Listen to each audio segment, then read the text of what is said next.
kita bersama bisa mewujudkan Indonesia maju dan Indonesia emas pada tahun 2045. Demikianlah yang dapat saya sampaikan. Semoga ikhtiar bersama kita untuk bangsa dan negara ini mendapatkan ridho dari Allah Subhanahu wa Ta'ala, Tuhan yang Maha Besar. Sekian dan terima kasih. Wassalamualaikum warahmatullahi wabarakatuh. Waalaikumsalam warahmatullahi wabarakatuh. Terima kasih atas arahan bidang politik dan keamanan Bapak Budi Gunawan, Menteri Koordinator Politik dan Keamanan. Adapun hemat yang bisa kita ambil dari paparan tersebut adalah bahwa negara yang stabil secara politik, aman secara nasional adalah beberapa indikator negara yang kuat. Tapi itu tidak bisa dikerjakan hanya satu kementerian, lewat lembaga, tapi butuh partisipasi aktif dari masyarakat. Ketika masyarakat berpartisipasi aktif dalam perumusan kebijakan, institusi pun menjadi kuat. Lantas bagaimana caranya? Eksekutif, legislatif, yudikatif, Forkompimda harus bersinergi. Buatlah kebijakan secara cermat dan hati-hati, berikan pelayanan publik yang merata, akuntabilitas dan transparansi kebijakan agar masyarakat tahu dan juga terlibat. Ini merupakan semangat kebersamaan, kolaborasi pusat dan daerah, TNI, Polri, Kejaksaan, dan semua pihak juga swasta agar Indonesia kuat dan berdaulat. Terima kasih. Selanjutnya, kita akan menuju ke narasumber yang kedua, pengarahan bidang hukum, HAM, imigrasi dan pemasyarakatan yang akan disampaikan oleh Menteri Koordinator Hukum, HAM, Imigrasi dan Pemasyarakatan, Bapak Yusril Iza Mahendra.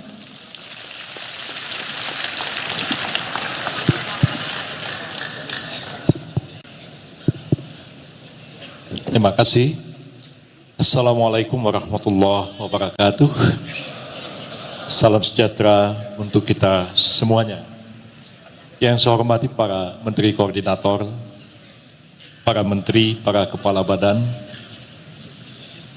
para gubernur, bupati, wali kota yang datang dari seluruh penjuru tanah air, Jaksa Agung, Panglima TNI dan Kapolri, hadirin hadirat yang saya muliakan. Izinkan saya untuk memaparkan secara singkat sebagian dari program yang sudah dicanangkan oleh Presiden Prabowo Subianto yang sudah kita kenal bersama dengan sebutan Asta Cita atau 8 Cita 8 program utama yang ingin dilaksanakan oleh kabinet mulai tahun 2024 sampai dengan tahun 2029 yang akan datang, yang kita harapkan bersama akan menjadi basis untuk mencapai cita-cita yang sangat besar, yaitu pada tahun 2045 terwujudnya Indonesia emas, Indonesia menjadi salah satu negara maju di dunia ini. Dari 8 asta cita itu, kami memilih 4 cita yang dianggap sangat relevan terkait dengan pembangunan di bidang hukum dan hak asasi manusia yang berada di bawah koordinasi Kementerian Koordinator Bidang Hukum, HAM, Imigrasi dan Pemasyarakatan yang dulu berada di bawah satu kementerian, yaitu Kementerian Hukum dan HAM. Dari 8 asta cita itu, yang relevan dengan tugas-tugas kami dalam pembangunan di bidang hukum, HAM, imigrasi dan pemasyarakatan adalah pertama, cita pertama nomor 1 yaitu memperkokoh ideologi Pancasila, demokrasi dan hak asasi manusia. Memperkokoh ideologi Pancasila merupakan kewajiban kita semuanya.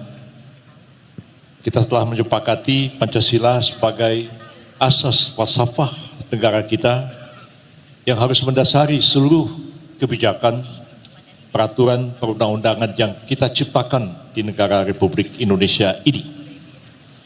Dalam konteks cita yang pertama ini, memperkokoh Pancasila, demokrasi, dan HAM, maka 3 kementerian yang berada di bawah koordinasi Kementerian Hukum, HAM, Imigrasi dan Pemasyarakatan pertama-tama adalah pemenuhan layanan akses terhadap keadilan mencakup revisi atau penataan ulang berbagai peraturan-peraturan yang ada dan kemudian juga melakukan upaya di bidang penataan kembali birokrasi di negara kita ini. Yang ingin dikedepankan adalah bahwa kita harus membangun sistem hukum nasional kita yang secara umum di bidang publik kita mempunyai satu sistem hukum yang sama, dan di bidang privat kita mengakui adanya keberagaman sesuai dengan prinsip yang kita anut bersama, slogan dari negara kita, Bhinneka Tunggal Ika, adanya kemajumukan di bidang hukum. Di pusat, pemerintah pusat menciptakan satu norma hukum yang sama di bidang hukum publik, tapi mengakui keragaman di bidang hukum privat.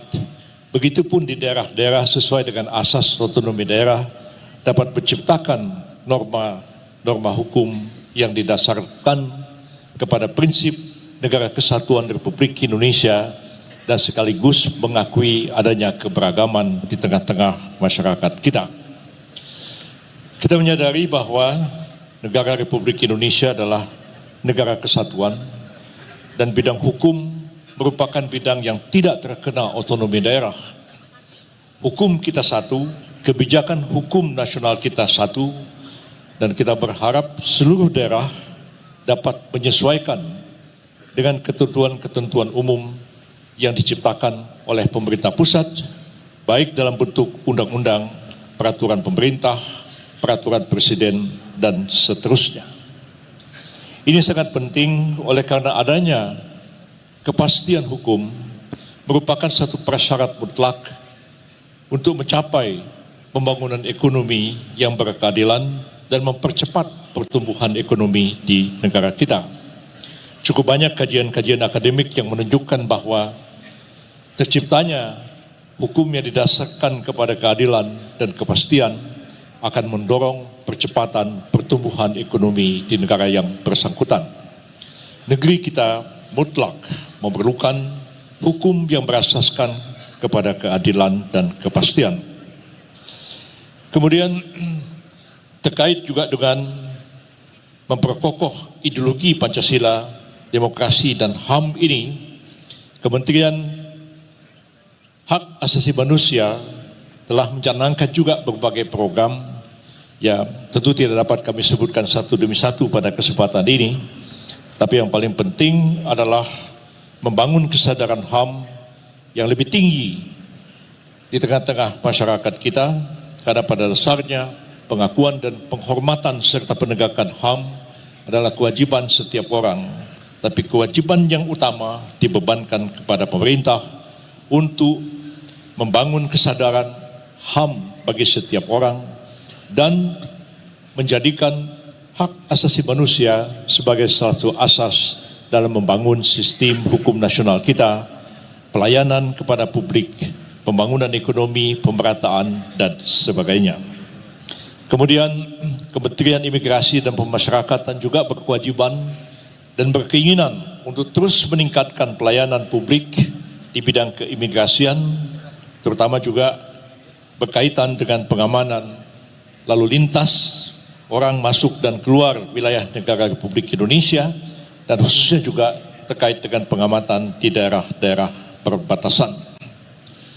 Dalam upaya membangun hukum nasional di bidang hukum pidana, kita menyadari hanya tinggal setahun lagi dari sekarang kita akan menerapkan Kitab Undang-Undang Hukum Pidana Nasional yang baru, mengganti hukum kolonial yang sampai hari ini masih kita laksanakan, walaupun cukup banyak ya peraturan perundang-undangan di bidang hukum pidana yang kita ciptakan sendiri setelah kita merdeka, tapi keberadaan KUHP nasional yang baru ini memberikan harapan baru di mana kita membangun sistem hukum pidana yang berasaskan kepada prinsip-prinsip hukum yang dianut oleh masyarakat kita sendiri, baik berasaskan kepada hukum adat, hukum tradisi, hukum Islam yang berlaku di tengah-tengah masyarakat yang diadopsi dan ditransformasikan ke dalam hukum pidana nasional kita.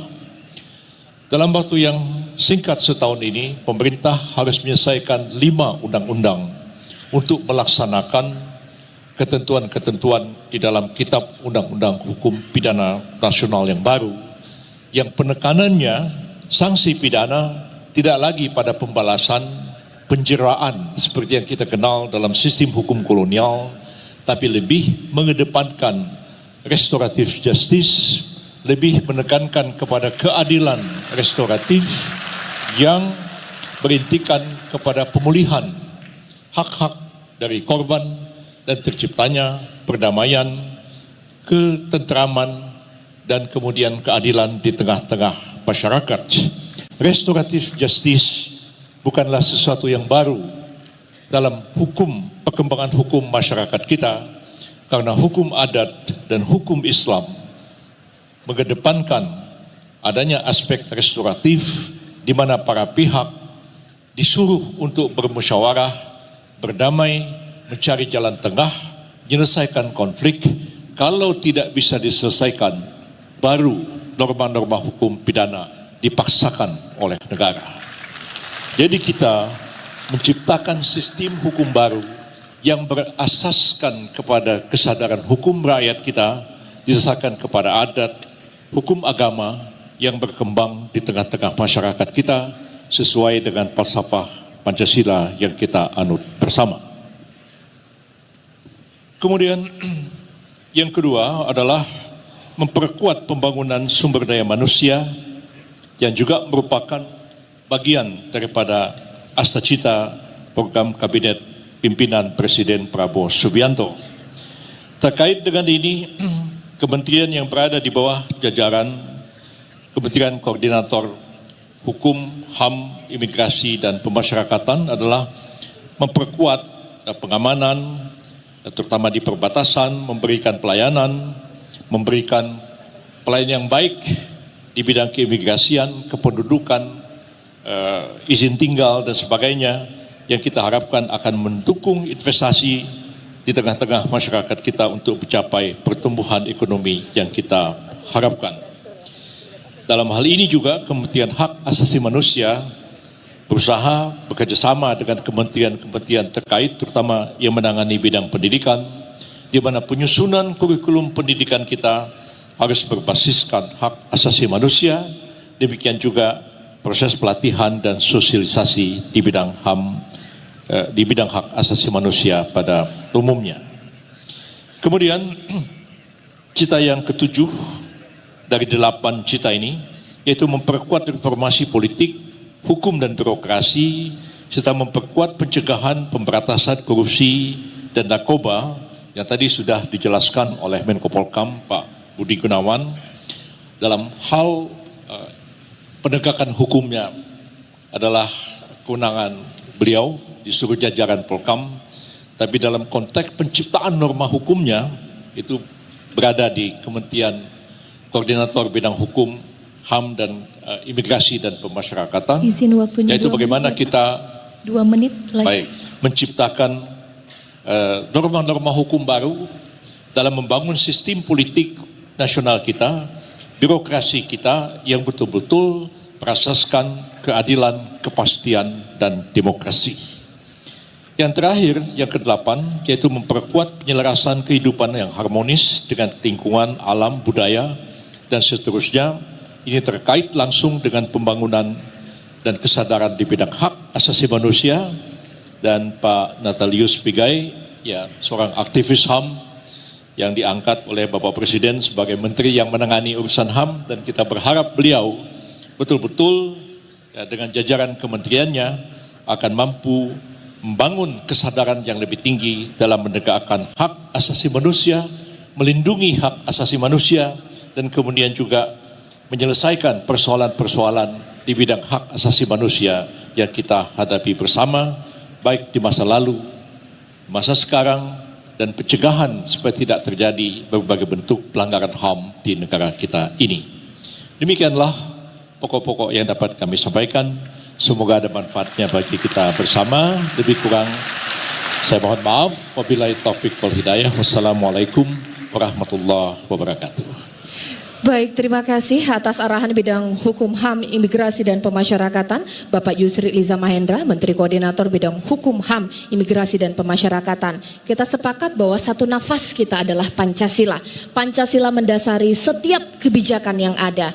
Dan pemerintah pun akan menciptakan akses yang berkeadilan, sistem hukum yang berbineka tunggal ika, mengakui keberagaman, kepastian hukum yang bersih dan berkeadilan agar terciptalah pembangunan yang berkeadilan dan juga percepatan pembangunan pun juga kesadaran HAM, penghormatan terhadap HAM dan juga pengamanan lalu lintas keimigrasian pun akan menjadi tujuan kita bersama dan butuh koordinasi dan sinergitas dari seluruh pihak yang hadir di ruangan hari ini. Dan langsung saja kita akan menuju ke narasumber yang ketiga yang akan disampaikan oleh Bapak Muhammad Yusuf Ateh.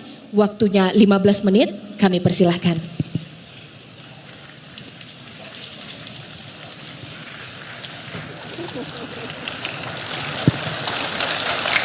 Bismillahirrahmanirrahim. Assalamualaikum warahmatullahi wabarakatuh. Selamat pagi, salam sejahtera untuk kita semua. Om Swastiastu, Namo Buddhaya, salam kebijakan, salam kebajikan. Yang kami terhormat para Menko, para Menteri, para Wakil Menteri, Kapolri beserta jajaran, Panglima beserta jajaran, Pak Jaksa Agung beserta jajaran, para gubernur, bupati, wali kota, ketua DPRD, dan hadirin sekalian yang mohon maaf tidak bisa saya sebutkan satu persatu. Izin saya ingin menyampaikan perintah tentang perencanaan ya, tentang penganggaran, tentang kebocoran dan pencegahan korupsi, inefisiensi dalam anggaran. Tapi izin saya ingin menyampaikan ini untuk fokus saya di pemerintahan daerah, karena saya pikir ini forumnya pemerintah daerah. Saya langsung fokus kepada kesimpulan kami bahwa ada beberapa hal ya, tantangan bagi teman-teman di pemerintah daerah di dalam membangun daerahnya ya. Jadi ada beberapa hal yang perlu diperhatikan agar pembangunan di daerah bisa efektif, bisa efisien, bisa akuntabel. Yang pertama, ini seringkali saya sampaikan, saya yakin banyak juga teman-teman daerah sudah sering mendengar ini karena saya sudah 10 tahun lebih, mungkin 20 tahun keliling-keliling Pemda menyampaikan ini, bahwa masih ada perencanaan dan penganggaran yang tidak efektif di pemerintah daerah. Kemudian juga masalah kedua yang penting ini masalah peningkatan ruang fiskal di daerah, mengenai PAD di daerah yang tidak optimal. Yang ketiga ingin saya sampaikan tentang pengendalian kecurangan, korupsi yang menurut hasil pengawasan kami memang masih belum memadai di pemerintah daerah. Kita lihat langsung kepada hasil pengawasan kami di BPKP pada tahun 2023 lalu. Kami mengambil 5 sampel, 5 sektor. Yang pertama ketahanan pangan, kemudian daya saing pariwisata, kami mengambil juga pemberdayaan UMKM, kami mengambil anggaran tentang stunting dan kemiskinan. Hasil pengawasan kami masih melihat angka yang sangat tinggi tentang ketidakefektifan dan tidak efisien.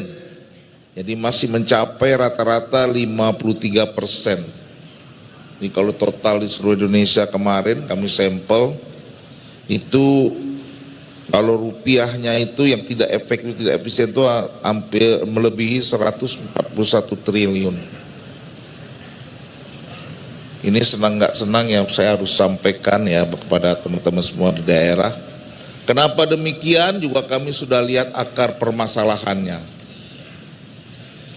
Kita melihat bahwa perencanaan penganggaran masih banyak juga yang belum jelas ukurannya.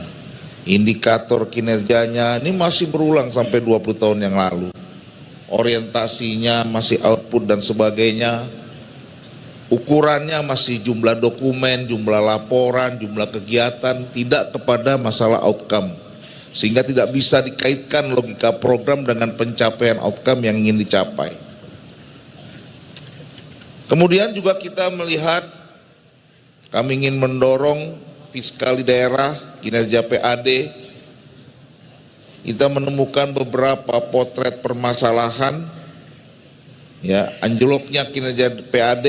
Kita melihat mulai dari kebijakan, pedoman, penetapan, pengembangan potensi pajak itu masih belum memadai. Termasuk juga pengelolaannya. Hasil perhitungan kami secara sampel, ya, beberapa daerah sebenarnya kita melihat masih ada ruang untuk penetapan target yang lebih tinggi. Masih ada ruang potensi PAD yang bisa kita gali. Ini rata-rata di tahun 2024 kita menghitung masih ada potensi 16,88%. Itu hanya pada beberapa PAD saja, tidak semua PAD. Bapak Ibu rekan-rekan pemerintah daerah yang kami hormati, saya juga izin menyampaikan modus yang menurut kami, tempat kami tentu di kejaksaan, di kepolisian bisa saja berbeda, tapi modus utama kecurangan yang masih kami temui yang paling banyak ini, yang pertama manipulasi di dalam perencanaan dan penganggaran. Kami masih bisa melihat itu ada manipulasi di perencanaan penganggaran, arahnya kemana, mau dipotongnya di mana, kami masih lihat itu. Kemudian yang paling banyak juga suap dan gratifikasi. Yang ketiga, di dalam perizinan, nepotisme dan kronisme di dalam perizinan. Yang keempat, penyalahgunaan diskresi kebijakan. Ini selalu dijadikan alasan di dalam melakukan tindakan-tindakan kecurangan. Yang kelima, penggelembungan harga PBJ, kecurangan di dalam proses pengadaan barang dan jasa. Yang keenam, pungutan liar dalam pemberian izin. Dan yang ketujuh, manipulasi laporan keuangan. Jadi barangnya sebenarnya tidak selesai, tapi dianggap selesai. Di dalam laporan keuangan asetnya dimasukkan, uangnya juga dimasukkan. Ini banyak juga kita temukan di dalam tindakan kecurangan di daerah-daerah. Ini kalau kita lihat modusnya ini masih sama-sama aja 10-20 tahun yang lalu. Berulang ya kan. Masalah perencanaan, penganggaran, PAD, masalah kecurangan ini masih modusnya yang lama-lama saja. Akar permasalahannya pun masih sama. Jadi sebenarnya kalau menurut kami di BPKP ini tinggal maunya kita saja komitmen. Kami, teman-teman juga di daerah tahu semua perwakilan BPKP selalu siap. Bapak Ibu datang minta bantuan, kami siap mengasistensi, mendampingi, membenahi kalau Bapak mau di perencanaan penganggaran, PAD-nya kami dampingi, sistemnya kami siap bantu untuk membangun sistem pencegahan, pengendalian korupsi, kecurangan juga kami siap semua. Dan bisa kita lakukan, tinggal masalahnya mau apa tidak. Dan saya kira saatnya sekarang mau, karena Pak Jaksa Agung galak sekali di sebelah saya nih, jadi mendingan mau aja lah kan, tinggal datang aja kan.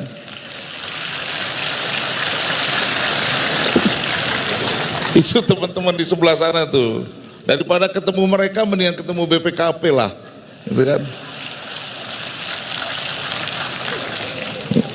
Ya ini mengingatkan aja nih kan, semua juga udah tahu sebenarnya, cuma untung-untungan aja, mudah-mudahan nggak ketangkap atau ketangkap aja sebenarnya kan.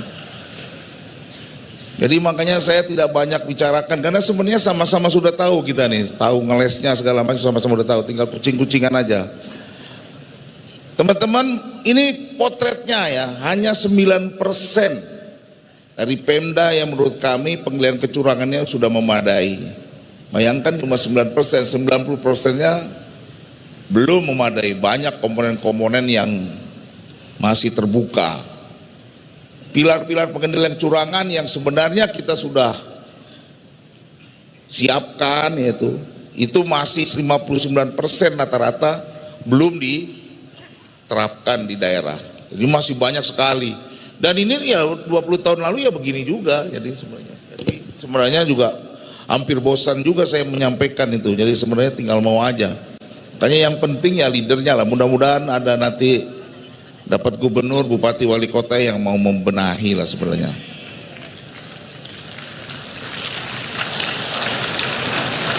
Sekali lagi saya sampaikan peta terakhir ya mengenai elemen hasil. Setiap tahun kami membuat peta ini ya, ada perubahan atau tidak ya.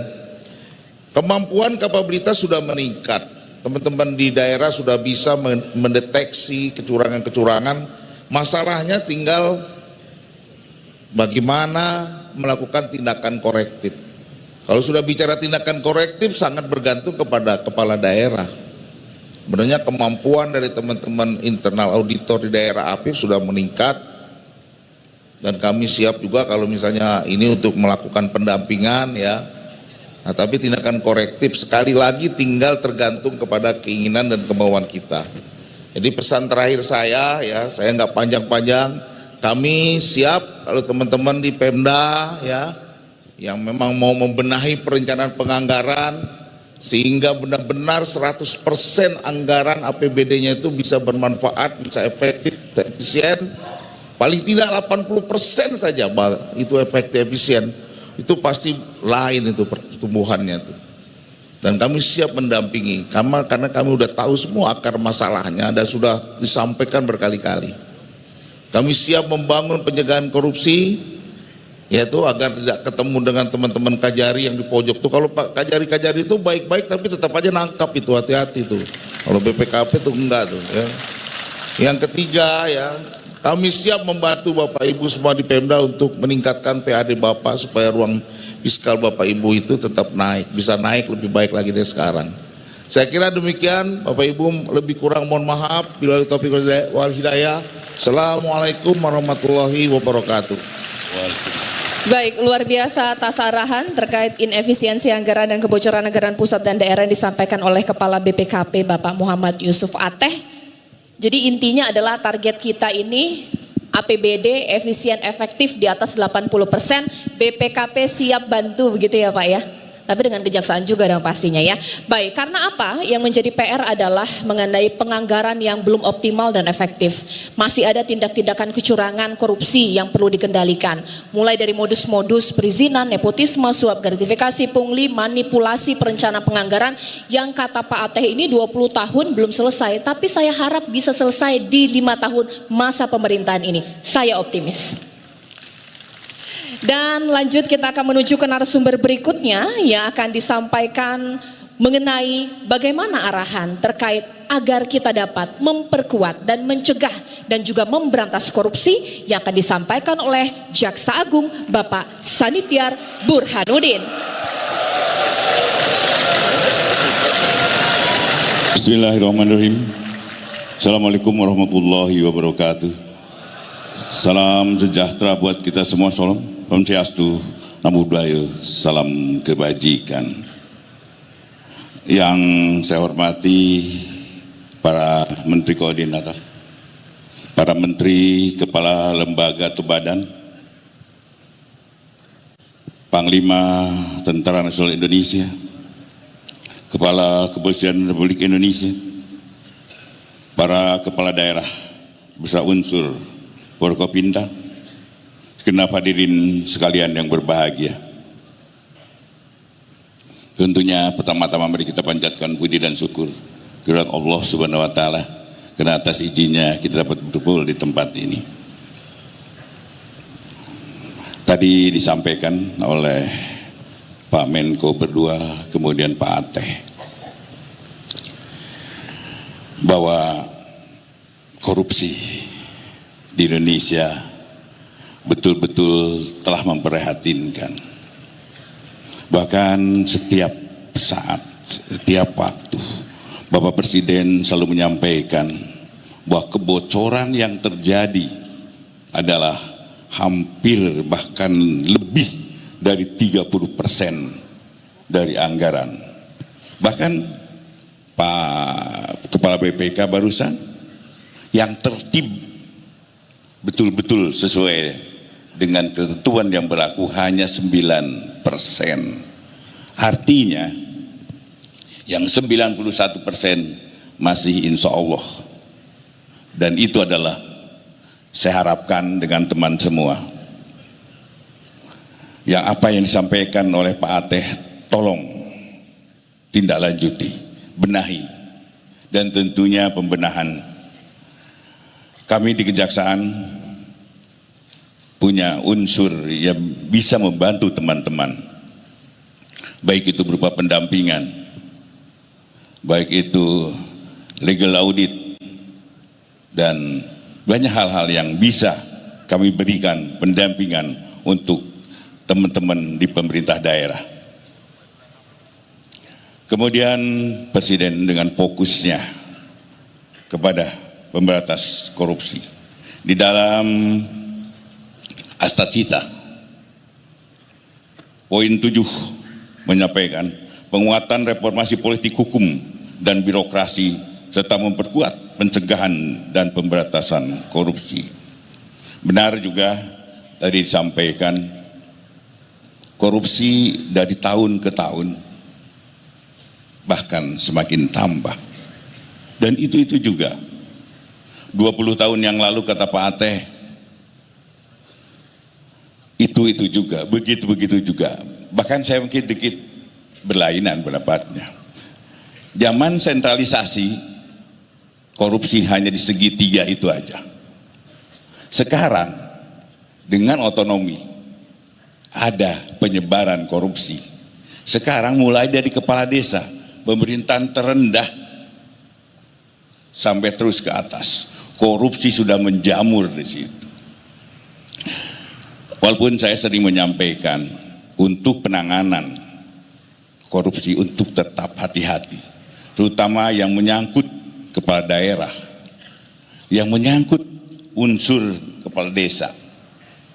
Kepala desa itu adalah suatu badan, suatu pemerintahan yang terendah, di mana pimpinannya, yaitu kepala desa, dipilih dari masyarakat. Dan masyarakat itu plural, tidak yang berpengetahuan aja. Bahkan mohon izin dari orang-orang yang pengetahuannya masih rendah. Kemudian jadi dia dipilih oleh masyarakat menjadi kepala desa. Kepala desa kemudian yang tadinya tidak pernah mengelola keuangan, tiba-tiba diberi kesempatan untuk mengelola keuangan sekitar 1 sampai 2 miliar dalam setahun. Ini adalah tugas berat bagi mereka karena mereka harus mempertanggungjawabkan ya sistem keuangan pemerintah. Inilah menyebabkan kebocoran-kebocoran itu terjadi karena dia tidak mengerti apa yang harus dia lakukan setelah menerima uang itu. Dan itu yang saya sampaikan pada para jaksa di daerah untuk hati-hati menanganinya. Dan tentunya saya juga ingin menyampaikan pada teman-teman semua bahwa pada korupsi ini tolong untuk para kajati lakukan penindakan, dan setelah penindakan berikan mereka perbaikan sistemnya. Karena juga sampai dari tahun ke tahun korupsi yang terjadi adalah tetap itu aja. Kalau kita tidak merubah dan memperbaiki sistem yang ada, dan itu akan terjadi menjerat kita semua. Saya minta para kajari, setelah kalian melakukan pemberkasan, kalian melakukan persidangan, setelah keputusan lakukan koordinasi dengan pemerintah daerah setempat, lakukan perbaikan sistemnya, dan sistem-sistem itu jangan sampai terulang. Kajati sanggup? Lakukan itu. Dan apabila kalian tidak memperhatikan apa yang saya sampaikan, kalian justru yang saya akan tindak.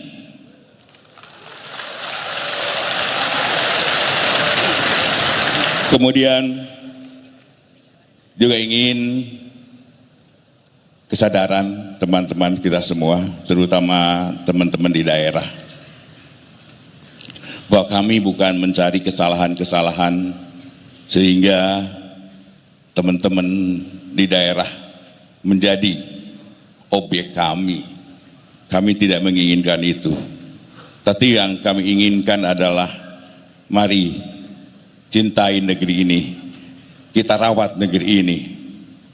Dan tentunya karena penilaian dunia terhadap korupsi di Indonesia adalah sangat rendah. Dan untuk itu bahkan kita masuk ke wilayah negara yang paling korup. Saya yakin semua juga tidak ingin negara kita disebut adalah negara yang paling korup. Saya yakin kita masih punya harga diri. Dan dari mana kita memulai pemberantasan korupsi? Pemberantasan korupsi kita jangan berteori, tapi mulai dari kita diri sendiri.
Acara kita mulai dengan segera.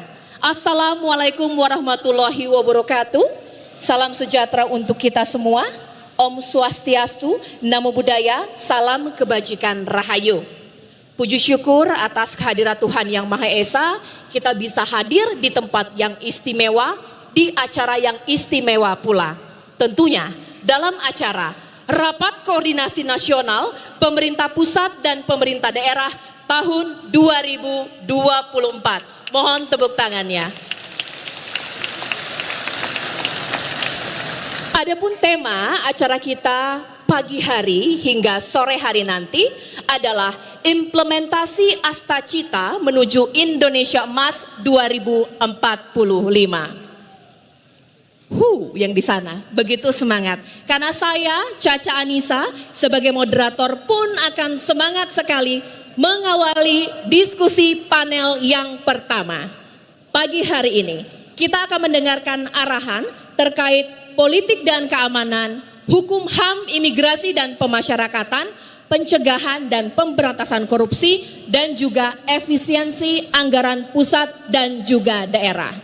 Sesuai dengan peta jalan dan tujuan besar kita bersama, pemerintahan Bapak Prabowo Subianto dan Gibran Rakebuming Raka, yakni adalah asta cita untuk membuat negara yang kita cintai makmur, adil, berdaulat, berbudaya, dan juga berdaya saing global sesuai dengan visi Indonesia Emas 2045.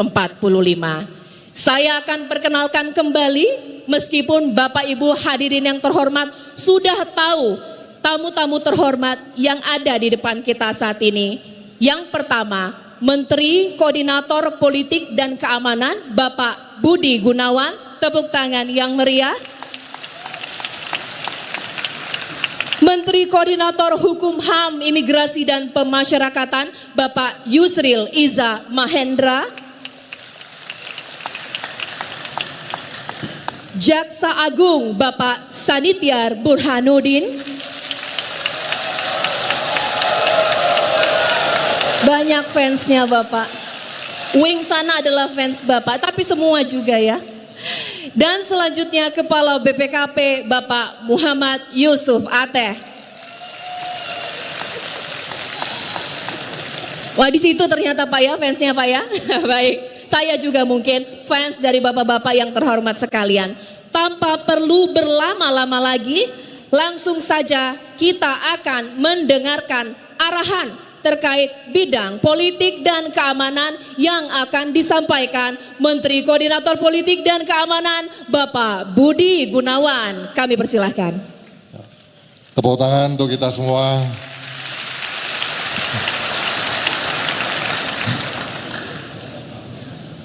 Merah putih, tolong dijawab.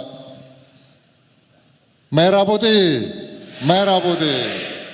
Terima kasih, tepuk tangan untuk kita semua. Assalamualaikum warahmatullahi wabarakatuh. Selamat pagi, salam sejahtera untuk kita semua. Om Swastiastu, Namo Buddhaya, salam kebajikan. Yang sangat saya hormati para Menko, para Menteri, Kepala Badan Kabinet Merah Putih, para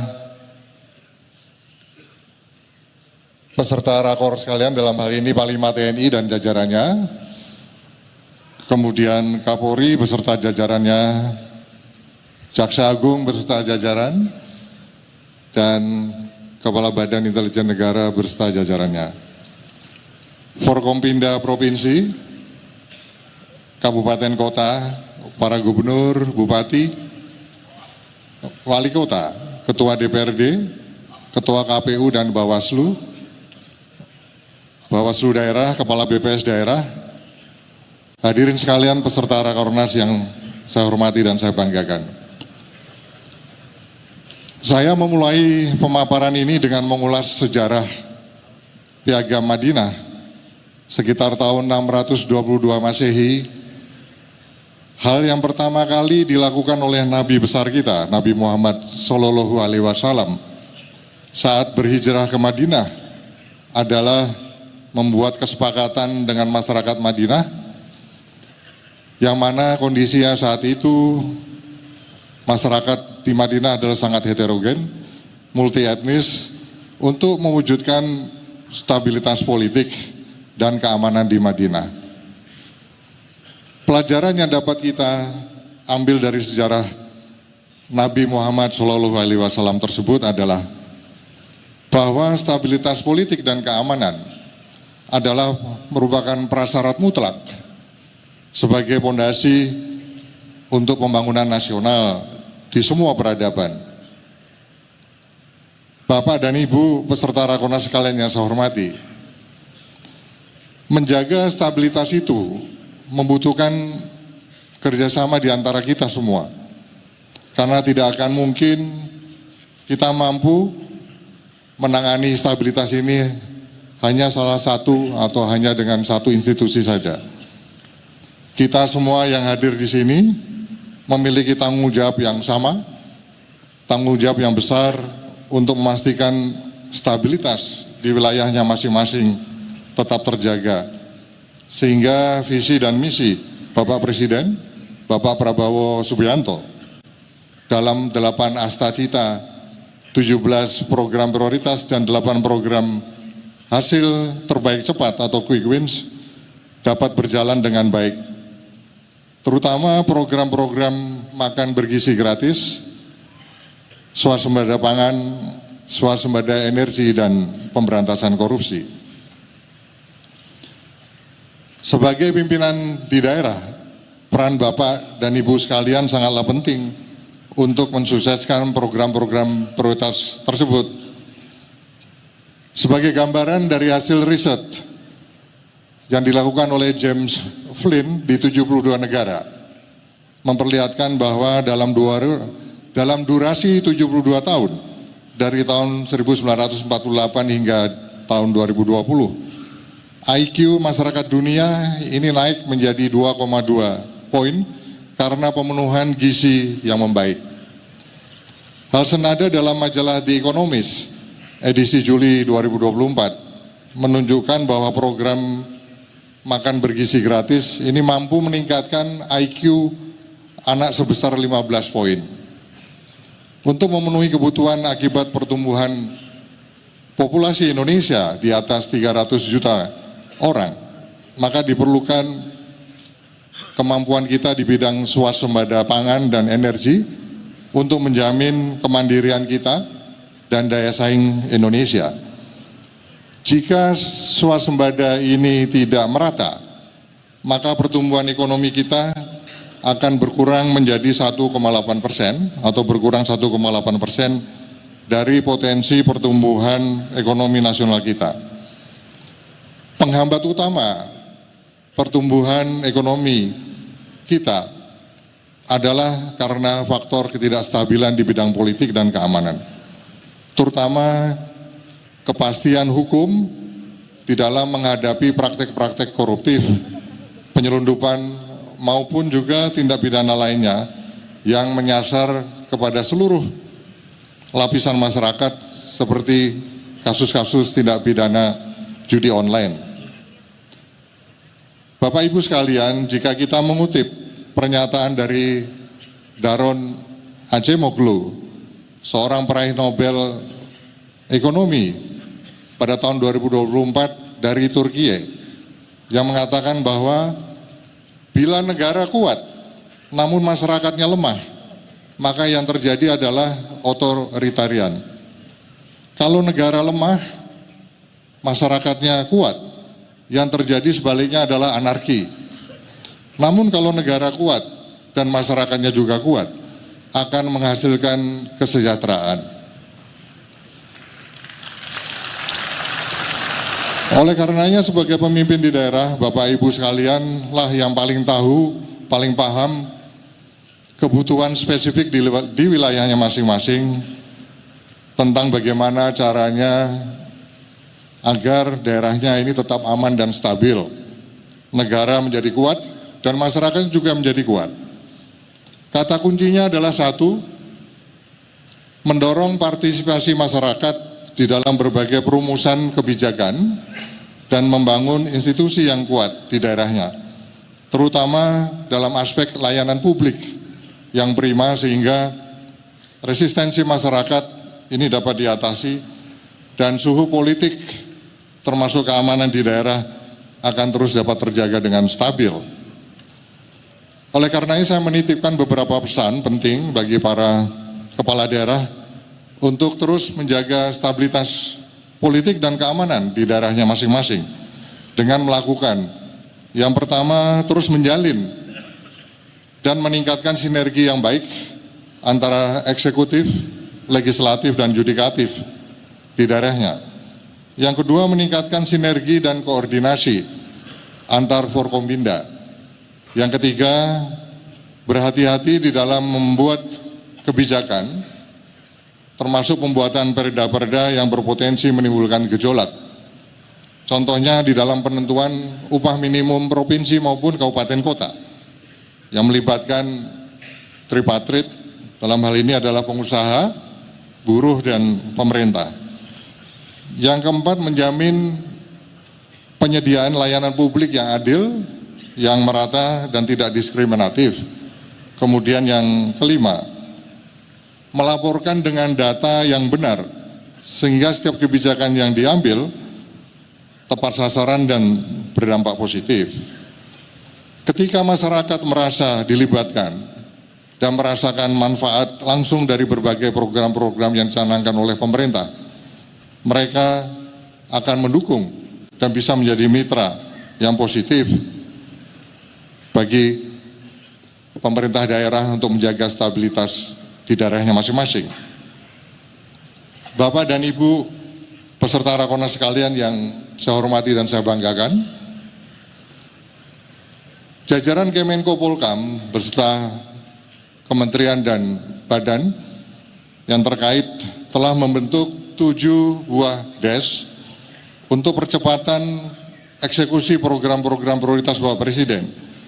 Dan kami semua siap mendukung Bapak dan Ibu sekalian di daerah guna memperkuat upaya-upaya kita semua di dalam menjaga stabilitas politik dan keamanan untuk mendukung pembangunan nasional dan pertumbuhan ekonomi. Yang meliputi yang pertama DES Pilkada dan yang kedua DES penyelundupan dengan leading sektor Menko Polhukam dan Mendagri. Yang ketiga DES penanganan judi online dan keempat DES pemberantasan narkoba dengan leading sektor Kapolri. Kelima DES koordinasi peningkatan penerimaan devisa negara dan keenam DES pencegahan tindak pidana korupsi dan perbaikan tata kelola dengan leading sektor Jaksa Agung. Kemudian yang ketujuh DES keamanan cyber dan perlindungan data dengan leading sektor Menteri Komunikasi Digital dan BSSN.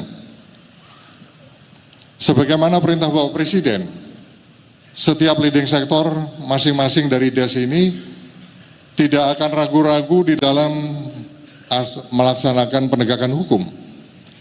Di dalam menjalankan tugas, jika hukum ditegakkan terutama korupsi diberantas, mana kalau hal itu dilakukan, tentunya ujung-ujungnya sebagaimana perintah Bapak Presiden, tentu pembangunan nasional dan pertumbuhan ekonomi ini dapat naik sesuai dengan targetnya 8%.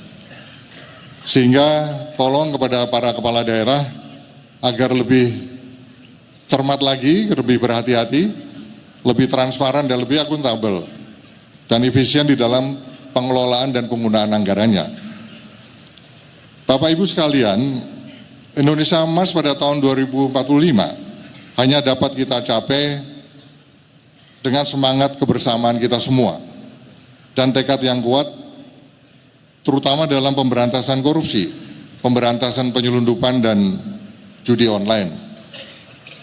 Kolaborasi antara pemerintah pusat dan pemerintah daerah, TNI Polri, Kejaksaan, BIN, sektor swasta, dan masyarakat adalah merupakan pilar utama untuk menghadapi tantangan kita bersama. Oleh karenanya, kami mohon memastikan betul sinkronisasi dan komunikasi antara daerah dan pusat ini menjadi faktor kunci yang penting. Ini harus dilakukan secara intensif dan terbuka agar kita semua dapat menyelesaikan setiap permasalahan ini dengan cepat. Selanjutnya agenda kita yang paling dekat dan membutuhkan perhatian kita semua adalah pelaksanaan pilkada serentak serta penetapan upah minimum provinsi dan upah minimum kabupaten kota. Terkait penetapan UMK, keputusan ini perlu dipertimbangkan dengan cermat agar tidak terjebak kepada kebijakan-kebijakan yang populis. UMP yang terlalu tinggi atau tidak rasional ini bisa mengganggu pertumbuhan ekonomi kita, menurunkan rekrutmen tenaga kerja yang baru, mendorong pekerja ke sektor-sektor yang informal, dan ujung-ujungnya menyebabkan ketidakpatuhan pada peraturan yang dilakukan oleh setiap perusahaan.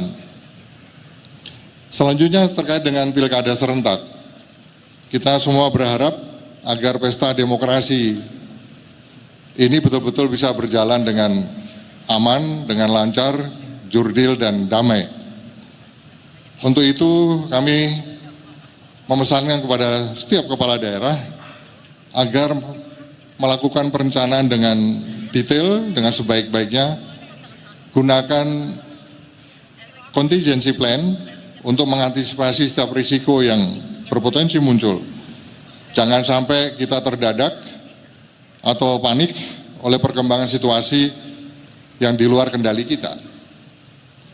Bapak Ibu peserta Rakornas sekalian yang saya hormati dan saya banggakan, sebagai ilustrasi penutup, saya menyampaikan dua contoh negara yang sudah terbukti berhasil melakukan lompatan-lompatan yang sangat luar biasa, yaitu Korea Selatan dan China. Pada tahun 1960, pendapatan per kapita Korea Selatan tidak jauh berbeda dengan Indonesia, yaitu kurang lebih berkisar 79 US dollar, dan masih masuk dalam kategori negara berpendapatan rendah. Namun di tahun 2024 ini, pendapatan per kapita Korea Selatan telah mencapai 36.132 US dollar. Sementara kita, Indonesia, masih di level kisaran 5.271 US dollar. Kata kuncinya adalah stabilitas politik dan keamanan, serta kepastian hukum di Korea Selatan. Investasi bisa mengalir dengan deras, kualitas SDM yang meningkat, teknologinya berkembang, dan mengangkat pertumbuhan ekonomi dan GDP ataupun PDB-nya secara masif. Di Cina, pertumbuhan ekonomi dicapai berkat 3 langkah besar yang dilakukan oleh Deng Xiaoping, yang diawali dengan menstabilkan politik keamanan dalam negerinya, kemudian menyiapkan sumber daya manusianya, kemudian mengundang investor dan untuk masuk ke negaranya, ekonomi menjadi tumbuh, dan kemakmuran diratakan ke seluruh penjuru negeri. Saya meyakini dengan semangat kerja keras kita, dengan ketekunan dan komitmen yang kuat, kita bersama bisa mewujudkan Indonesia maju dan Indonesia emas pada tahun 2045. Demikianlah yang dapat saya sampaikan. Semoga ikhtiar bersama kita untuk bangsa dan negara ini mendapatkan ridho dari Allah Subhanahu wa Ta'ala, Tuhan yang Maha Besar. Sekian dan terima kasih.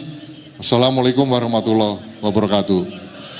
Waalaikumsalam warahmatullahi wabarakatuh. Terima kasih atas arahan bidang politik dan keamanan Bapak Budi Gunawan, Menteri Koordinator Politik dan Keamanan. Adapun hemat yang bisa kita ambil dari paparan tersebut adalah bahwa negara yang stabil secara politik, aman secara nasional adalah beberapa indikator negara yang kuat. Tapi itu tidak bisa dikerjakan hanya satu kementerian lewat lembaga, tapi butuh partisipasi aktif dari masyarakat. Ketika masyarakat berpartisipasi aktif dalam perumusan kebijakan, institusi pun menjadi kuat. Lantas bagaimana caranya? Eksekutif, legislatif, yudikatif, Forkompimda harus bersinergi. Buatlah kebijakan secara cermat dan hati-hati, berikan pelayanan publik yang merata, akuntabilitas dan transparansi kebijakan agar masyarakat tahu dan juga terlibat. Ini merupakan semangat kebersamaan, kolaborasi pusat dan daerah, TNI, Polri, Kejaksaan, dan semua pihak juga swasta agar Indonesia kuat dan berdaulat. Terima kasih. Selanjutnya, kita akan menuju ke narasumber yang kedua, pengarahan bidang hukum, HAM, imigrasi dan pemasyarakatan yang akan disampaikan oleh Menteri Koordinator Hukum, HAM, Imigrasi dan Pemasyarakatan, Bapak Yusril Iza Mahendra.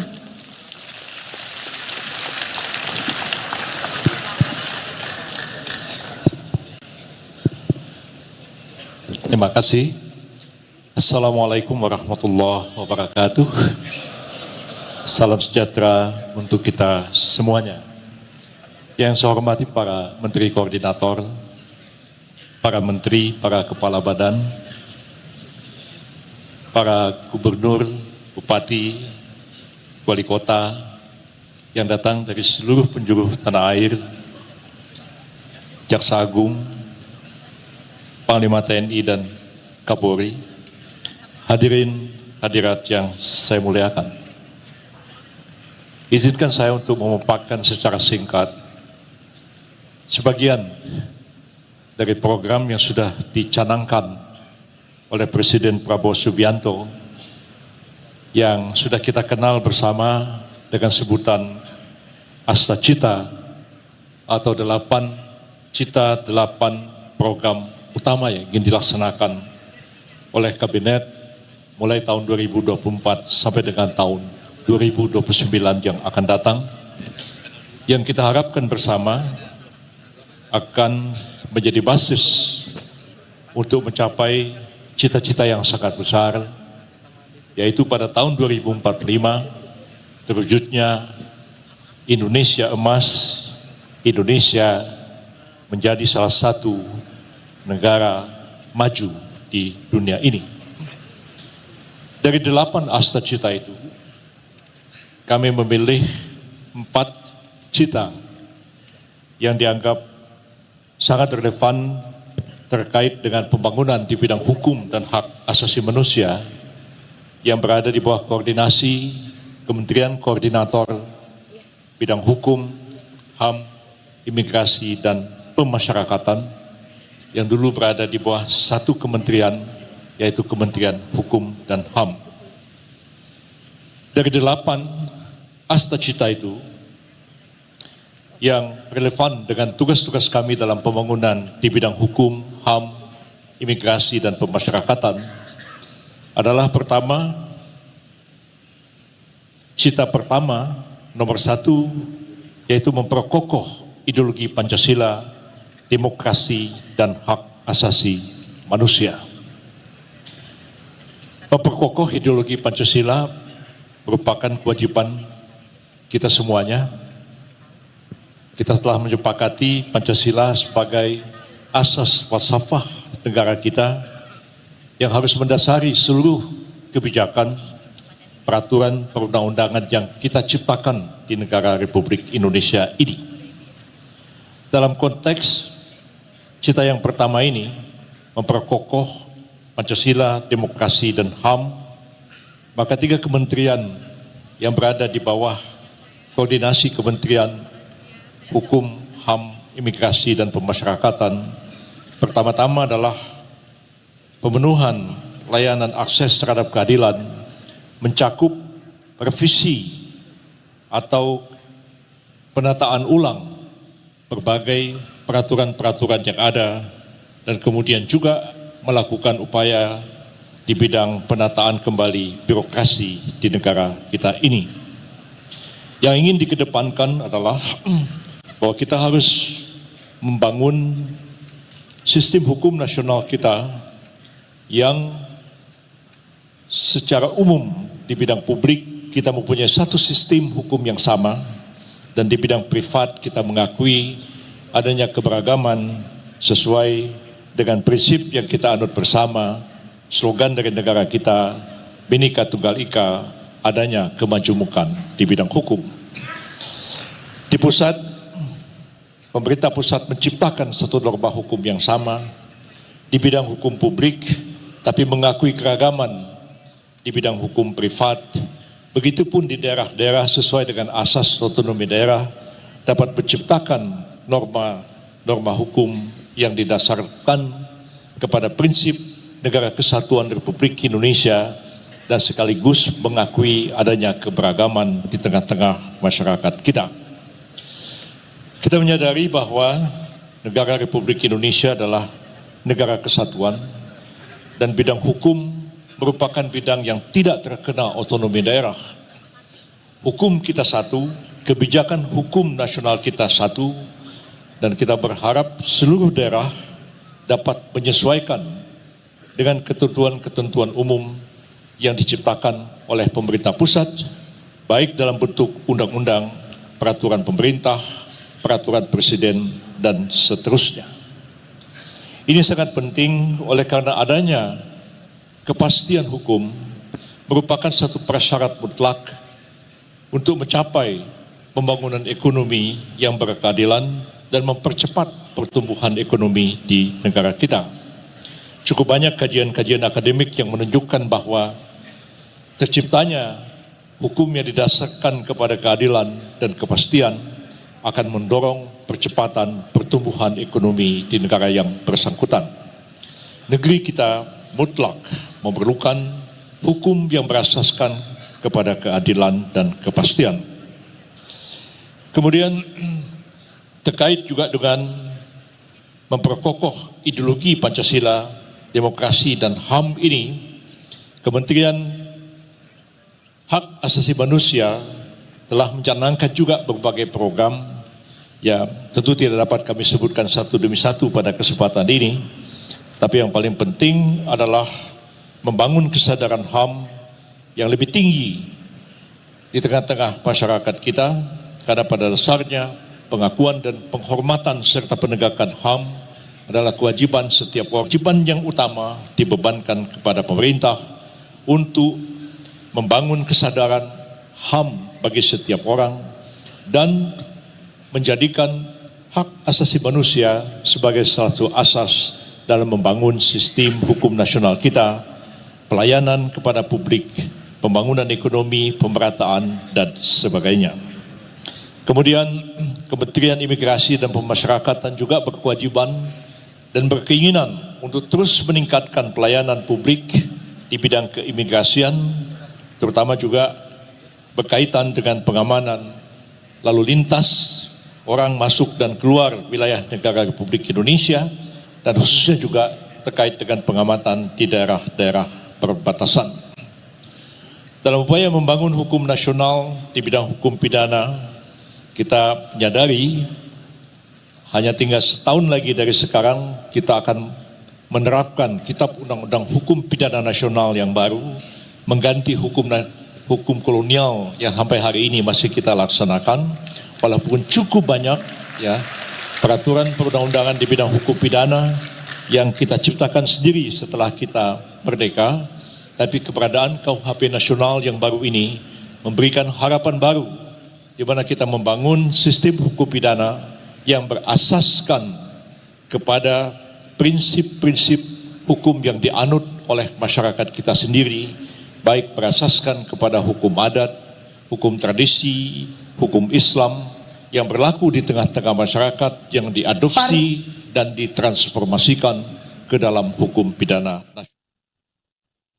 Partai Gerindra bentukan Presiden Prabowo Subianto langsung gercep atau menanggapi cepat terkait keluhan masyarakat di akun media sosial TikTok. Diketahui saudara, hal itu membuat warganet ini mengapresiasi kesigapan Partai Gerindra dalam mengatasi keluhan masyarakat.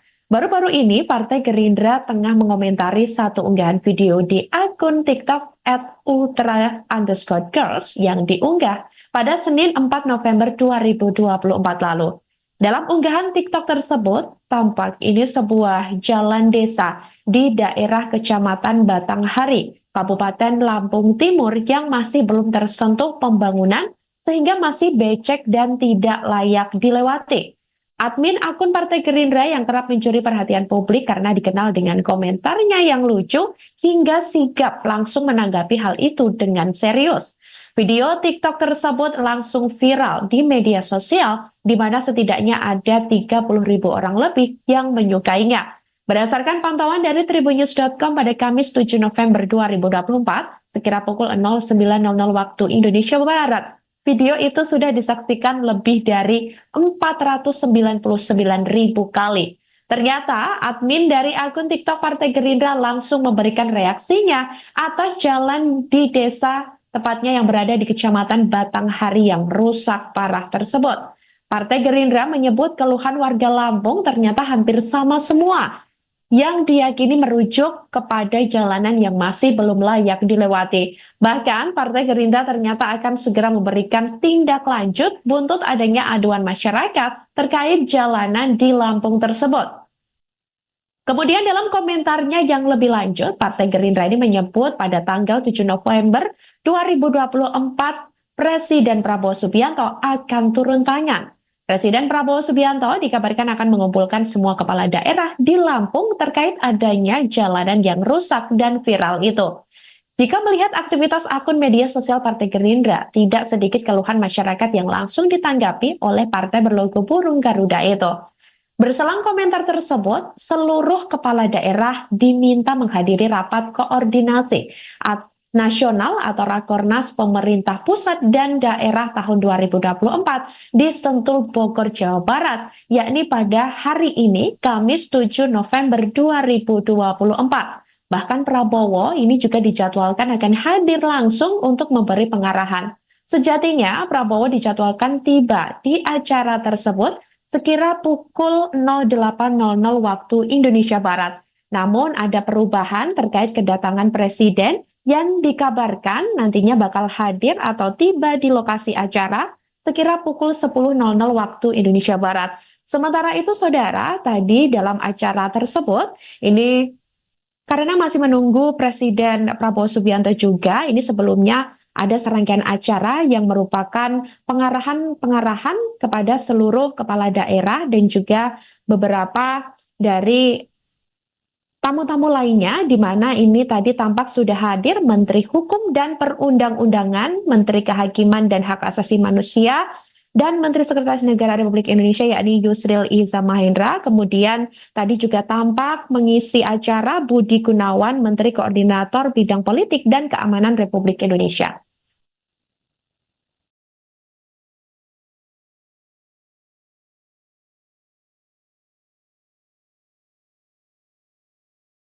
Cita untuk membuat negara yang kita cintai makmur, adil, berdaulat, berbudaya, dan juga berdaya saing global sesuai dengan visi Indonesia Emas 2045.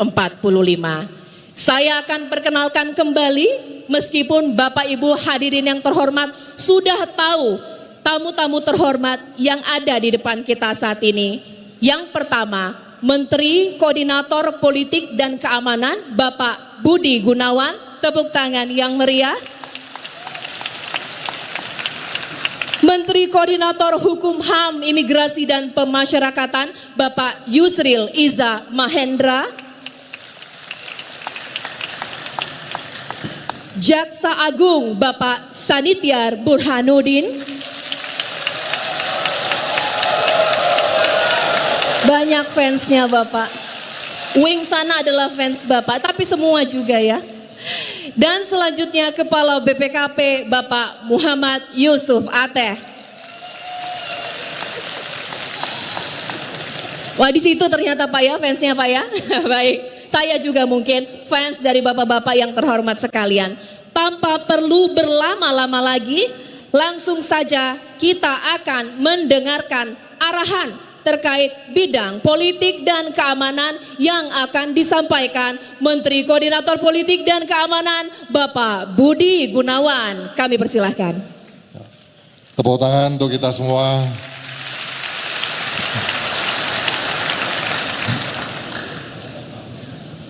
Merah putih, tolong dijawab. Merah putih. Terima kasih, tepuk tangan untuk kita semua. Assalamualaikum warahmatullahi wabarakatuh. Selamat pagi, salam sejahtera untuk kita semua.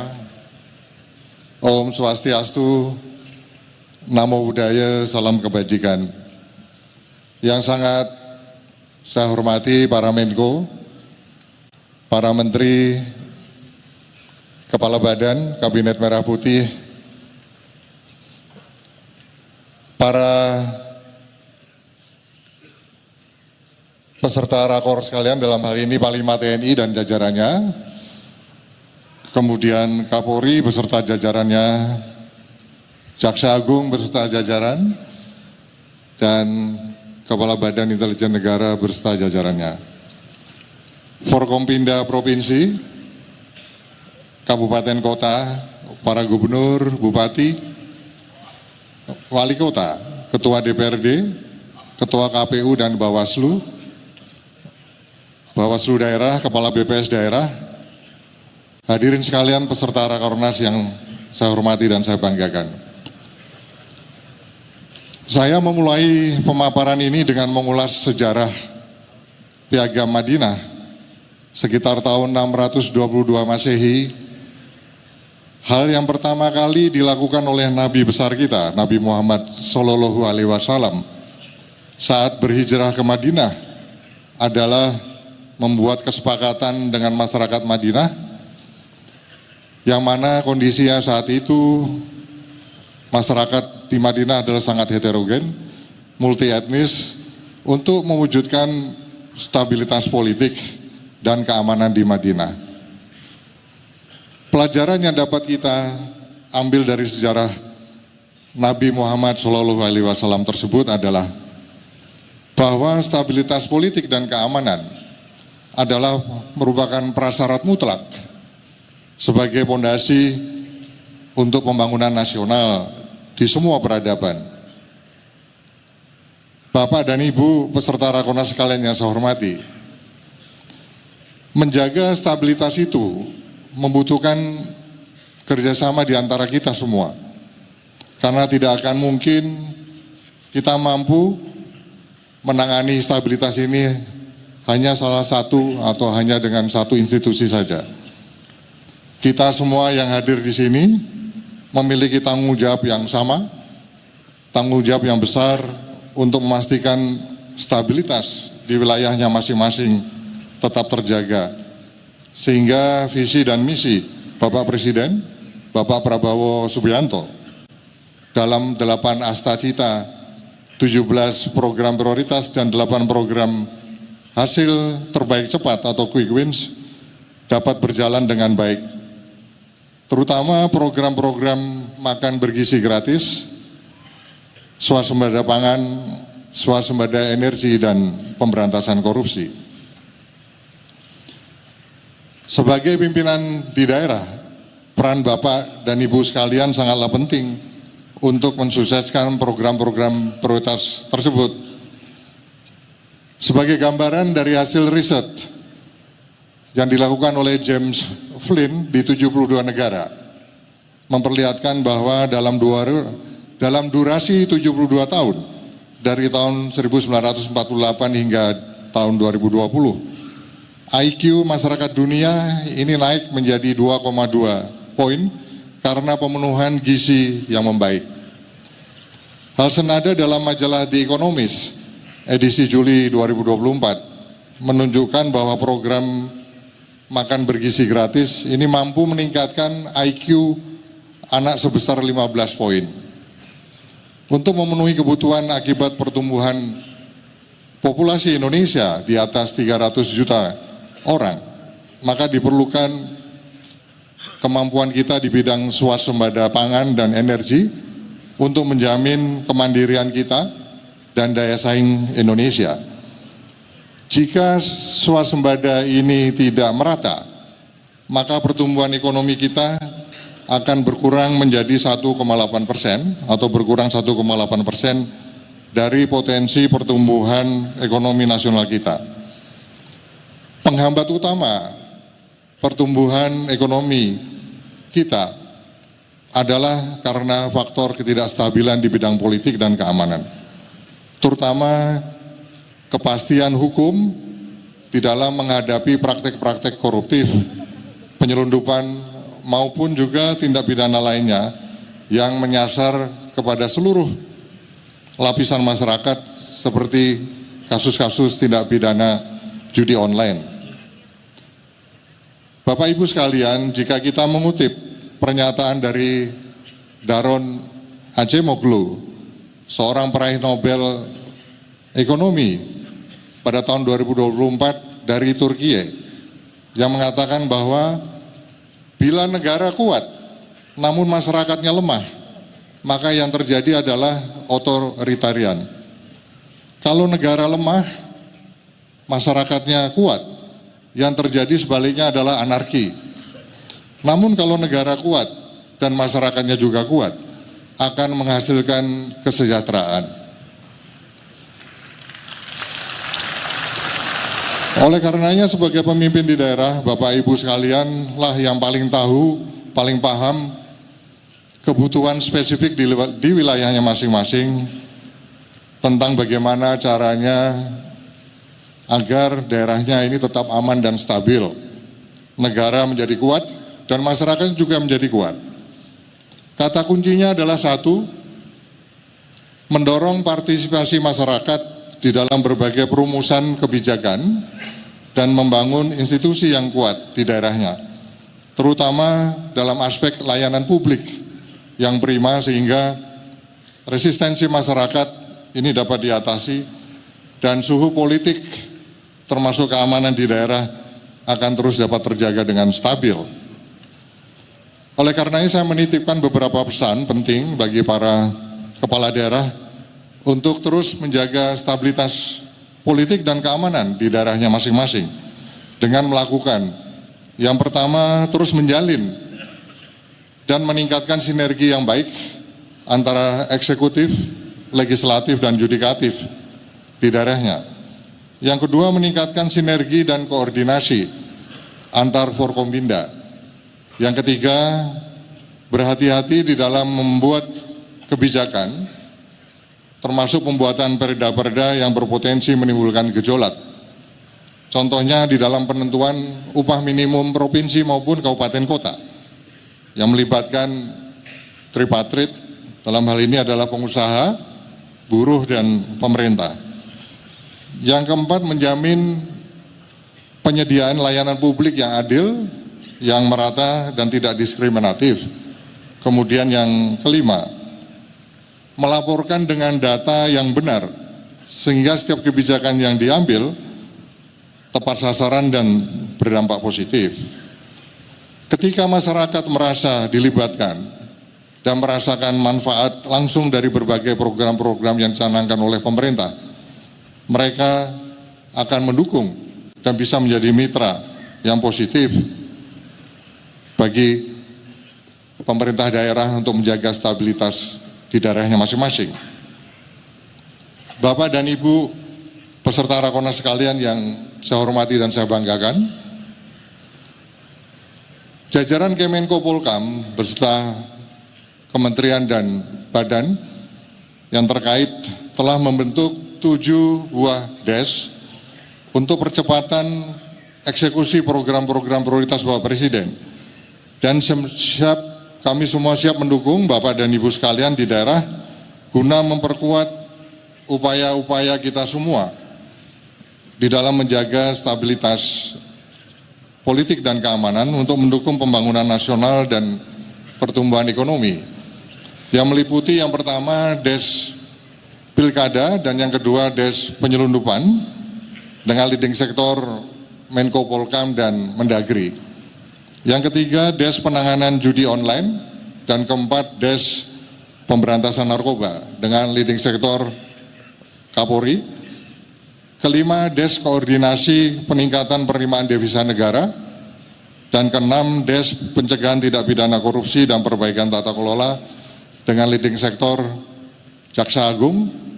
Kemudian yang ketujuh DES keamanan cyber dan perlindungan data dengan leading sektor Menteri Komunikasi Digital dan BSSN. Sebagaimana perintah Bapak Presiden, setiap leading sektor masing-masing dari DES ini tidak akan ragu-ragu di dalam melaksanakan penegakan hukum. Di dalam menjalankan tugas, jika hukum ditegakkan terutama korupsi diberantas, mana kalau hal itu dilakukan, tentunya ujung-ujungnya sebagaimana perintah Bapak Presiden, tentu pembangunan nasional dan pertumbuhan ekonomi ini dapat naik sesuai dengan targetnya 8%.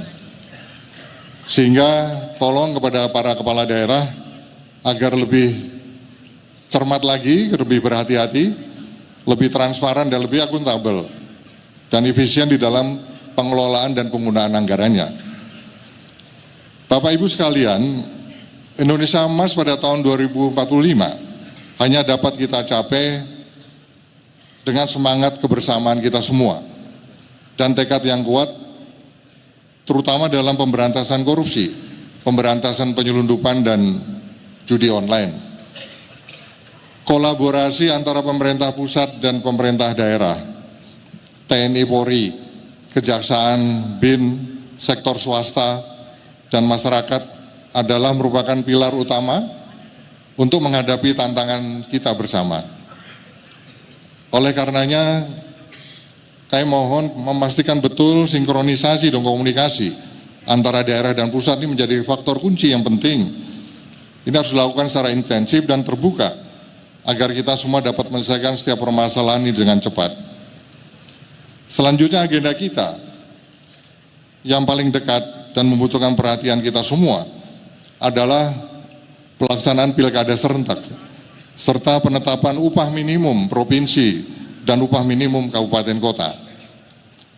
Terkait penetapan UMK, keputusan ini perlu dipertimbangkan dengan cermat agar tidak terjebak kepada kebijakan-kebijakan yang populis.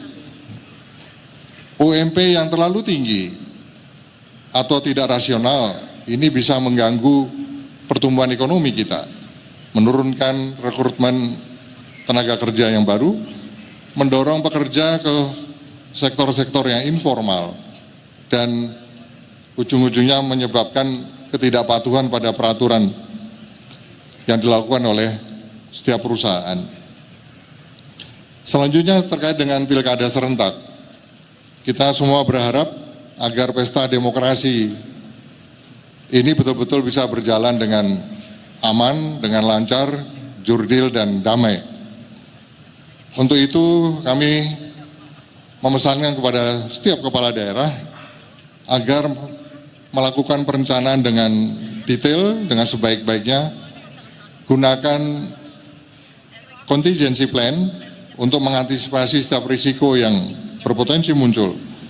Jangan sampai kita terdadak atau panik oleh perkembangan situasi yang di luar kendali kita. Bapak Ibu peserta Rakornas sekalian yang saya hormati dan saya banggakan, sebagai ilustrasi penutup, saya menyampaikan dua contoh negara yang sudah terbukti berhasil melakukan lompatan-lompatan yang sangat luar biasa, yaitu Korea Selatan dan China. Pada tahun 1960, pendapatan per kapita Korea Selatan tidak jauh berbeda dengan Indonesia, yaitu kurang lebih berkisar 79 US dollar, dan masih masuk dalam kategori negara berpendapatan rendah. Namun di tahun 2024 ini, pendapatan per kapita Korea Selatan telah mencapai 36.132 US dollar. Sementara kita, Indonesia, masih di level kisaran 5.271 US dollar. Kata kuncinya adalah stabilitas politik dan keamanan, serta kepastian hukum di Korea Selatan. Investasi bisa mengalir dengan deras, kualitas SDM yang meningkat, teknologinya berkembang, dan mengangkat pertumbuhan ekonomi dan GDP ataupun PDB-nya secara masif. Di Cina, pertumbuhan ekonomi dicapai berkat 3 langkah besar yang dilakukan oleh Deng Xiaoping, yang diawali dengan menstabilkan politik keamanan dalam negerinya, kemudian menyiapkan sumber daya manusianya, kemudian mengundang investor dan untuk masuk ke negaranya, ekonomi menjadi tumbuh, dan kemakmuran diratakan ke seluruh penjuru negeri. Saya meyakini dengan semangat kerja keras kita, dengan ketekunan dan komitmen yang kuat, kita bersama bisa mewujudkan Indonesia maju dan Indonesia emas pada tahun 2045. Demikianlah yang dapat saya sampaikan. Semoga ikhtiar bersama kita untuk bangsa dan negara ini mendapatkan ridho dari Allah Subhanahu wa Ta'ala, Tuhan yang Maha Besar. Sekian dan terima kasih. Wassalamualaikum warahmatullahi wabarakatuh. Waalaikumsalam warahmatullahi wabarakatuh. Terima kasih atas arahan bidang politik dan keamanan Bapak Budi Gunawan, Menteri Koordinator Politik dan Keamanan. Adapun hemat yang bisa kita ambil dari paparan tersebut adalah bahwa negara yang stabil secara politik, aman secara nasional adalah beberapa indikator negara yang kuat. Tapi itu tidak bisa dikerjakan hanya satu kementerian lewat lembaga, tapi butuh partisipasi aktif dari masyarakat. Ketika masyarakat berpartisipasi aktif dalam perumusan kebijakan